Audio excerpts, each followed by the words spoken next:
Okay, what I did is I went ahead and took these 4 screws out of the carburetor right there and there. I'm thinking this is going to come up with it, but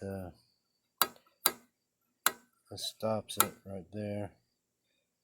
So it's pretty much like a governor, and this is made onto it. So I'm guessing the whole thing comes up like it just did.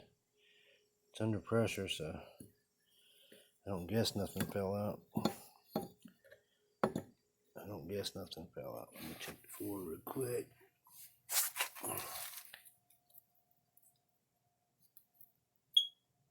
Some grass seed, acorn crap. See, there's shit all up in that carburetor. I guess the game plan is to break it down. Good thing we're doing it.